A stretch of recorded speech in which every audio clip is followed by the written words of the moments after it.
Madrid, madrugada.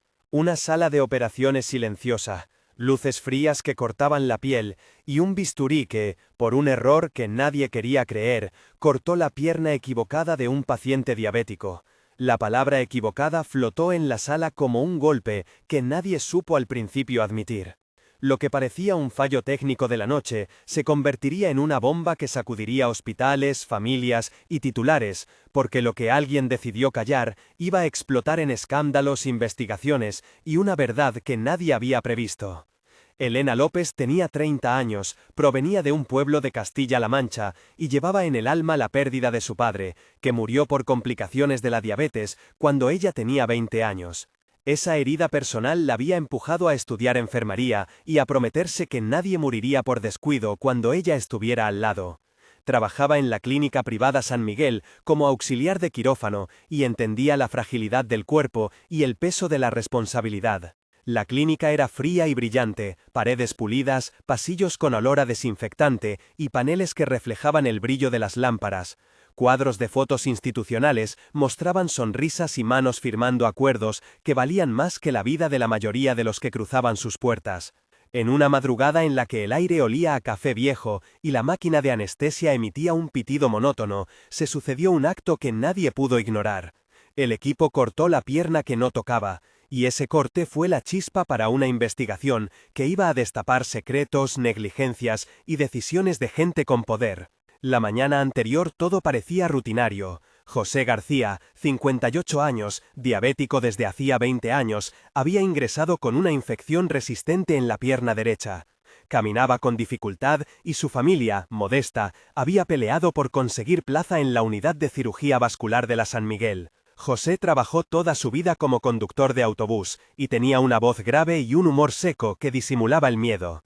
A su lado estaba su hermana Laura Fernández, que había vendido parte de sus ahorros para costear los tratamientos y que hablaba por teléfono con abogados y primas sin cesar.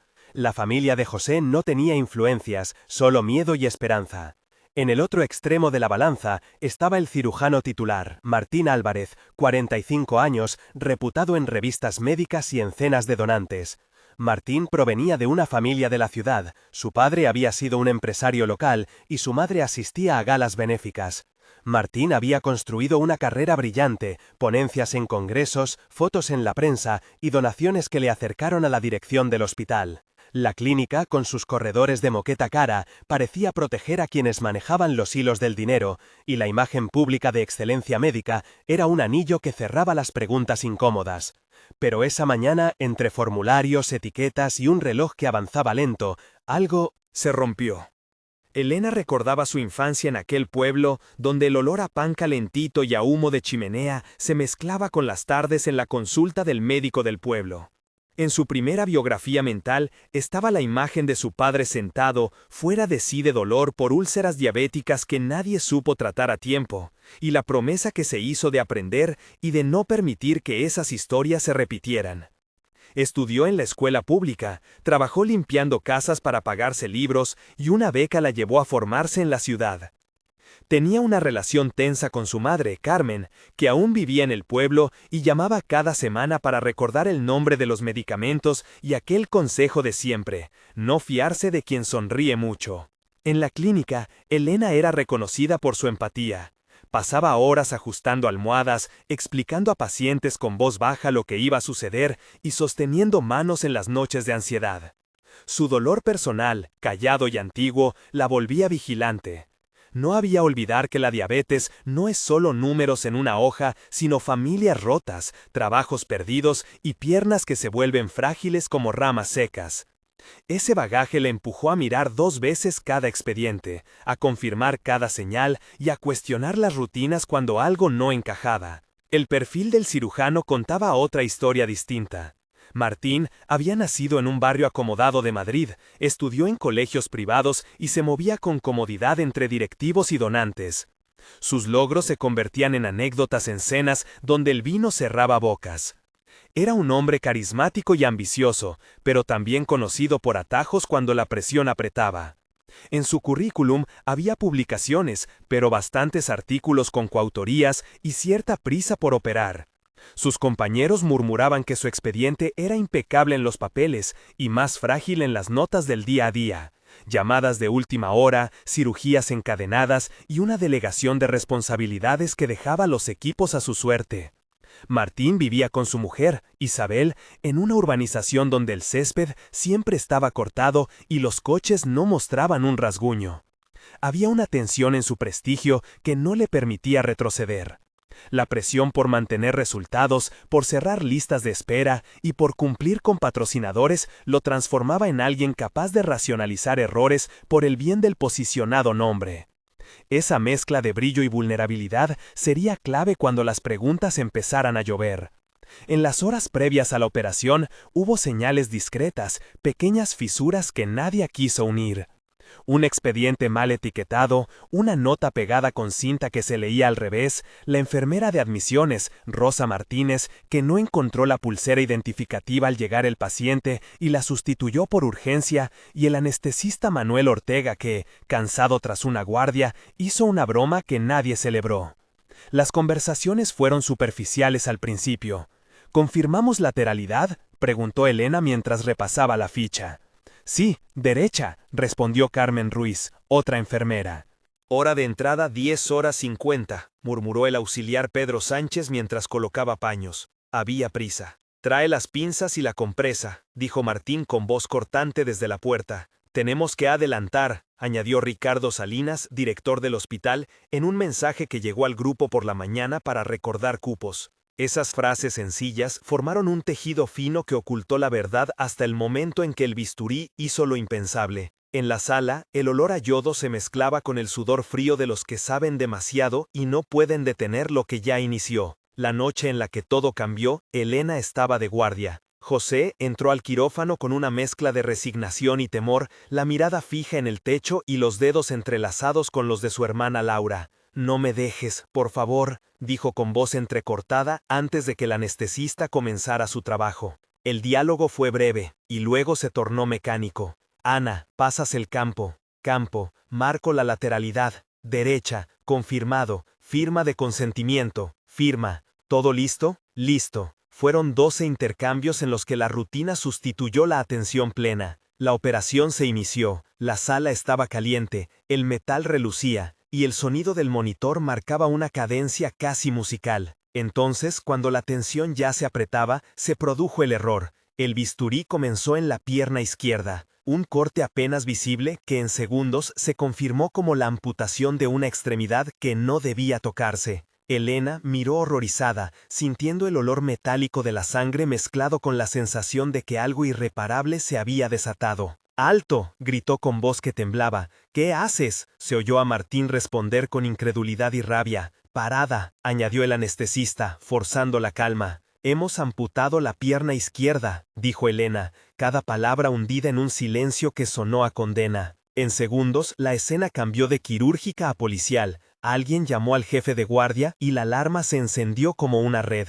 Lo que Elena hizo en los minutos siguientes sería el acto decisivo que cambiaría la historia. En lugar de aceptar un silencio impuesto, tomó una decisión humana simple y arriesgada. Pidió que conservaran el miembro amputado con protocolo, refrigeración y etiqueta, y lo fotografió con su móvil para dejar constancia. Esa acción, tan pequeña como levantar el auricular de una llamada en el momento justo, garantizó que existiera una prueba física que después permitiría trazar la cadena de eventos. El gesto pareció una traición a la disciplina para algunos y un acto de sentido común para otros. «Guarda eso y etiqueta correctamente», dijo mientras su mano temblaba. «No podemos perder la evidencia», añadió en voz baja, recordando cada palabra de su formación. Mientras el equipo intentaba recomponer la escena, la dirección emitió una instrucción de contención, informar a familia y gestionar comunicación interna. La primera reacción de la familia fue la incredulidad. «No es posible», repetía Laura con la cara arrugada por el llanto. «¿Cómo lo vais a arreglar?», preguntó con furia amarga. La respuesta oficial fue vacía, y un silencio de jerarquía llenó la habitación. Al día siguiente, cuando la noticia empezó a filtrarse, una foto borrosa del aparato de refrigeración donde se había depositado la pierna llegó a las redes. La foto no tenía nombre, pero tenía una mano con guante y una nota que decía «Imprescindible cadena de custodia». Laura la vio y la compartió a su primo, que tenía una amiga en un programa matinal. Y en menos de 24 horas, la clínica perdió el control narrativo. La prensa local, liderada por la reportera de investigación Laura Pérez de La Voz de Madrid, empezó a escarbar.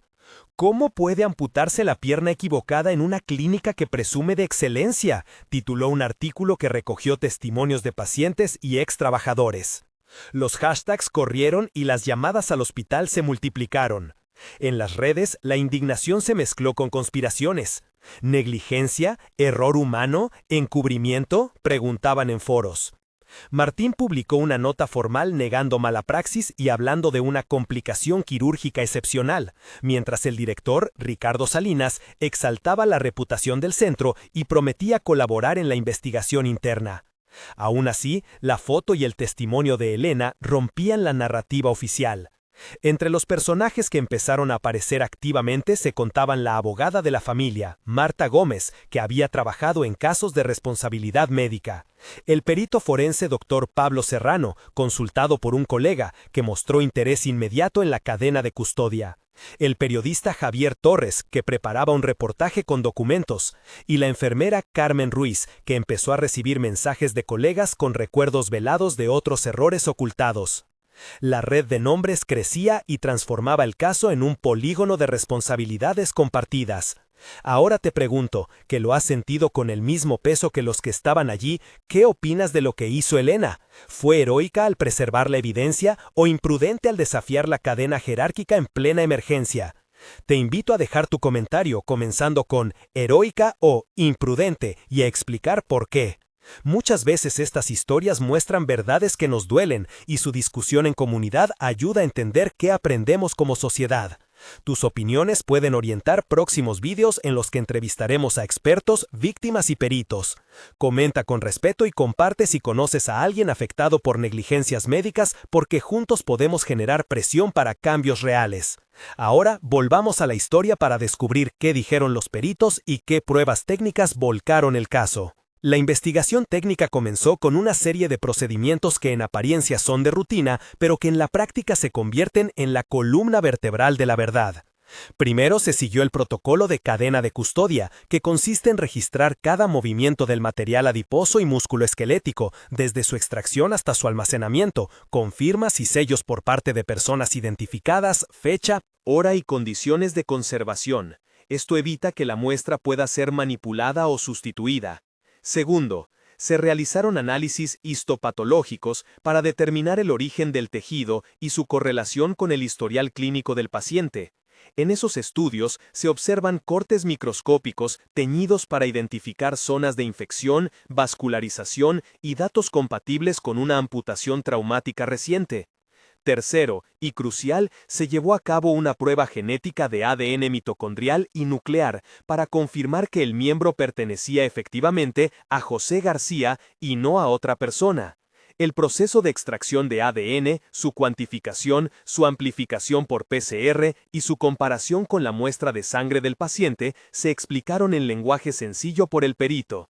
Se busca que las secuencias de nucleótidos coincidan en porcentajes que excluyan dudas razonables. En paralelo, se revisaron las etiquetas de identificación de la historia clínica y el sistema de marcado preoperatorio en la piel, que debería incluir una señal clara en el lugar correcto antes de entrar en quirófano. Cada uno de estos pasos fue descrito públicamente por el Dr. Pablo Serrano, para que la opinión no quedara en rumores, sino en procedimientos verificables. El peritaje encontró irregularidades inmediatas. La etiqueta de identificación del paciente estaba colocada en el lado izquierdo por error por la admisión la noche anterior, y sorprendentemente, esa modificación no aparecía en el registro digital de ingresos. La nota de anestesia contenía una hora distinta a la real y una firma ilegible que se atribuyó a un auxiliar que negaba haber estado presente. El análisis del ADN del miembro amputado coincidió con la muestra sanguínea de José, descartando cualquier mezcla de pacientes, pero lo que preocupó fue el tiempo de manipulación del tejido sin protocolos estériles claros y la ausencia de registros de la toma de fotos instituidas por la clínica. El informe forense, con lenguaje técnico pero accesible, señaló que existían fallos en la verificación preoperatoria, en la revisión de consentimientos y que la presión operativa había podido generar una sucesión de errores. El proceso legal pedía ahora que se aclarara quién fue responsable de cada fase y cómo la cultura institucional había permitido que un error así ocurriera. Los meses siguientes llevaron al salón de un tribunal, donde la verdad se expuso con un formato rígido y dramático. La vista pública congregó cámaras de televisión y asientos llenos de curiosos. El juez Isabel Moreno presidió la audiencia con una aura de control que contrastaba la emoción desbordada de la familia. Hubo testimonios que rompieron silencios y provocaron momentos de tensión máxima. Primero, habló Elena, con voz firme pese al temblor interno, y relató los minutos en quirófano, su decisión de conservar la evidencia y la sensación de que algo no iba bien. Su testimonio fue directo, humano y cargado de culpabilidad. Vi la mesa, vi el lado equivocado, dijo, hice lo que creí que era justo. Después tomó la palabra Martín, que ofreció una explicación técnica y una defensa restringida. En un escenario de infección crítica y riesgo vital, la decisión se tomó para salvar la vida, sostuvo. Sus palabras buscaron convertir el error en una decisión clínica bajo presión. El anestesista Manuel, con la mirada cansada, relató la confusión con los registros y cómo una guardia excesiva había afectado la atención. La abogada de la familia, Marta Gómez, presentó documentos y registros que mostraban inconsistencias en las firmas. El perito Pablo, con gráficos y muestras, explicó la cronología pericial. Las preguntas fueron incisivas. El presidente de la clínica, Ricardo Salinas, intentó deslindar responsabilidades administrativas y afirmó estar sorprendido por lo sucedido. En ese ambiente, un correo electrónico interno filtrado por un técnico resignado cambió la dinámica. En ese mensaje, que se leyó en voz alta, un directivo pedía cerrar la operación y priorizar la imagen del hospital, con instrucciones vagas sobre qué decir a la prensa. Fue un corte que resonó como una confesión de encubrimiento institucional. La audiencia se llenó de interrupciones dramáticas. Un testigo se echó a llorar al recordar las palabras de José antes de ser anestesiado. El abogado defensor de Martín, Javier Torres, trató de desacreditar a Elena, sugiriendo que su acción de fotografiar rompía el protocolo y que había expuesto pruebas de manera irregular. ¿No sustituyó usted el criterio médico por una necesidad de protagonismo?, preguntó con dureza. Elena respondió con voz baja y clara: salvar la evidencia no es protagonismo, es verdad. Hubo un momento en que la sala se quedó muda cuando salió a la luz una grabación de la central de admisiones donde se oía a una secretaria confesar que la pulsera de identificación se intercambió por error porque el sistema colapsó. Pequeños detalles, fragmentos de memoria y palabras grabadas se ensamblaron para formar una película más amplia que apuntaba a negligencia y a fallos sistémicos. La pericia técnica fue mostrada con imágenes de microscopía y hojas selladas que, por sí solas, parecían dar más peso al informe que las declaraciones de prestigio público. 3 momentos de tensión máxima marcaron la audiencia, y cada uno necesitó espacio para respirar. El primero fue la lectura de la autopsia parcial y el informe histopatológico, donde se explicaron en 500 palabras la fragilidad del tejido y la probabilidad de error en contexto de fatiga. Allí la sala sintió el peso de la ciencia. Fueron párrafos que mezclaban memoria de pacientes y decisión clínica. El segundo episodio ocurrió cuando la fiscal presentó el correo interno que sugería intención de minimizar el caso. Fue un golpe directo a la confianza institucional que se manifestaba en frases cortas y una reacción pública inmediata. Finalmente, el tercer momento fue la declaración de José vía vídeo, que contó en 2 minutos su sensación de pérdida, su rabia al ver su vida reducida y el miedo a quedar sin trabajo. Esa declaración plasmó la consecuencia humana y solicitó justicia. Cada uno de estos instantes, extendidos en 500 a 600 caracteres, en el tribunal, generó un clímax que revirtió la perfección del público hacia la clínica y sus líderes. La caída y las consecuencias fueron rápidas y brutales. El hospital suspendió al cirujano Martín en espera de resolución disciplinaria. El director, presionado por la opinión pública, presentó su dimisión temporal para facilitar las investigaciones. La clínica ofreció, como primer acto de control de daños, una compensación inicial a la familia de José para costear prótesis y rehabilitación, mientras los abogados negociaban términos más amplios. Elena recibió tanto apoyo público como represalias internas. Algunos compañeros la llamaron heroína, otros la señalaron como responsable por no haber seguido la cadena jerárquica. Se establecieron medidas provisionales: cierre temporal del quirófano donde ocurrió el incidente, revisión de protocolos de identificación y la contratación de un comité externo para auditar procesos. En términos prácticos, se ordenó la realización de un informe forense independiente, la suspensión temporal de tarjetas de acceso de personal implicado y la retención de registros electrónicos. El hospital accedió a exámenes voluntarios de su personal para evaluar fatiga y competencias. Un gesto que para algunos fue demasiado tarde, pero que abrió una puerta para reformar prácticas. Entre acuerdos, despidos y solicitudes de indemnización, la vida de José tomó otro rumbo. El paciente comenzó un proceso de rehabilitación con fisioterapeutas y una prótesis que costaría muchas sesiones y energía. La primera visita de Elena al cuarto de José después del escándalo fue tensa. «Lo siento», dijo ella con honestidad, «no sé cuánto sirve eso». José la miró con una mezcla de dolor y comprensión, y respondió: «No quiero mártires, quiero que esto no le pase a otro». Se pactaron sesiones de terapia, formación para el personal y la colaboración con ONGs que defendían derechos del paciente. Se creó un grupo de apoyo liderado por la abogada Marta y respaldado por organizaciones como Derechos y Salud, que prometió vigilar los procesos de la clínica. La fiscalía abrió un expediente penal que pudo llevar a cargos por imprudencia grave, mientras el orden civil avanzaba en demandas por responsabilidad profesional. El epílogo comenzó a contar los efectos en el tiempo real. Un mes después, la clínica había cambiado su imagen pública, y la sala de operaciones donde ocurrió el incidente estaba todavía cerrada por obras y revisiones. El doctor Martín seguía suspendido, con controvertidos mensajes públicos que intentaban reconstruir su reputación. Su familia recibió presiones y su mujer, Isabel, emitió una nota privada pidiendo privacidad que se viralizó en discusiones sobre empatía y justicia. La familia de José firmó un acuerdo temporal por gastos médicos y la instalación de una prótesis de última generación que mejoraría su movilidad, aunque no borraría el trauma. Elena recibió propuestas para colaborar con asociaciones de pacientes y varias llamadas de instituciones académicas interesadas en su testimonio sobre cultura de seguridad. La clínica inició cursos obligatorios de verificación de lateralidad y contrató una auditoría externa para revisar procedimientos. Las redes sociales seguían divididas entre quienes pedían penas ejemplares y quienes defendían la complicación clínica como elemento atenuante. A los 3 meses, la investigación penal avanzó con la presentación de pruebas adicionales. El perito independiente confirmó fallos en la cadena documental y una deficiente gestión del riesgo.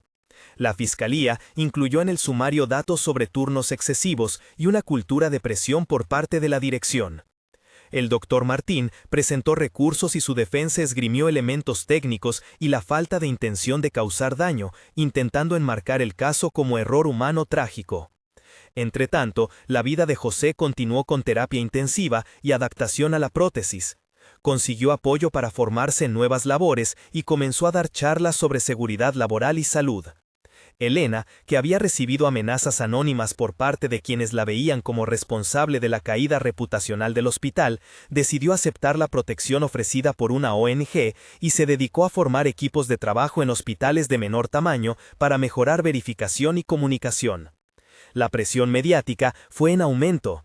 Presentadores de programas matinales debatían sobre la impunidad de la medicina privada y expertos en bioética calificaban el caso como emblemático de fallos sistémicos. 6 meses después, la sentencia civil reconoció la responsabilidad de la clínica en daños morales y materiales y estableció un plan de compensación para José que incluía una renta mensual para terapia y reinserción laboral, además de la cobertura de la prótesis y tratamientos futuros. La sentencia penal aún no era firme, pero la sanción administrativa recayó sobre varios directivos que fueron inhabilitados para la gestión de servicios sanitarios por un periodo determinado. El doctor Martín vio su licencia temporalmente suspendida y enfrentó un proceso colegial que implicó formación obligatoria y revisión de sus prácticas quirúrgicas. Elena había cambiado de rumbo profesional. Tomó un puesto en una ONG que trabajaba por derechos del paciente y salud pública, impartiendo talleres en hospitales públicos y privados sobre protocolos de seguridad. Había recibido una medalla simbólica de parte de una asociación de enfermería y, lo más importante para ella, la tranquilidad de no haber dejado que la evidencia desapareciera.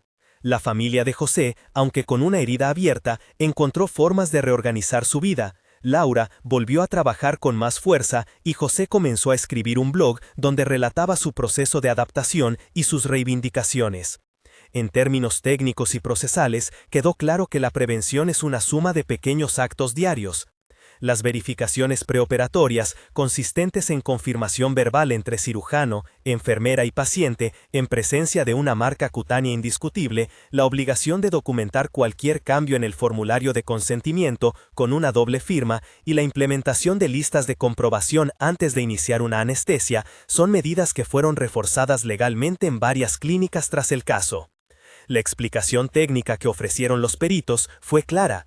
Cuando la cadena de custodia, registros y protocolos se debilita, el margen de error humano se expande rápidamente, y en sistemas con presión por resultados y horarios apretados, la posibilidad de fallos graves aumenta. Este entendimiento condujo a reformas internas y a regulaciones más estrictas sobre horas máximas de guardia y supervisión en quirófano. La conclusión emocional fue, sin embargo, más compleja. Se repitió la pérdida y la posible redención en frases que parecían hechas para titulares. José perdió una pierna y ganó una comunidad dispuesta a proteger a otros. La clínica perdió su imagen y ganó la posibilidad, forzada, de cambiar protocolos. Elena perdió la tranquilidad de su anonimato y encontró una voz pública. Las consecuencias prácticas incluyeron indemnizaciones, sanciones y formación obligatoria que intentaban transformar la tragedia en aprendizaje institucional. Elena reflexionó en voz baja. Aprendió que la valentía puede costar mucho, pero que sin esa valentía las injusticias se naturalizan. José dijo que quería que su historia no fuera en vano y que la justicia sirviera para proteger a los demás. La frase final que quedó en la opinión pública fue dura y sencilla.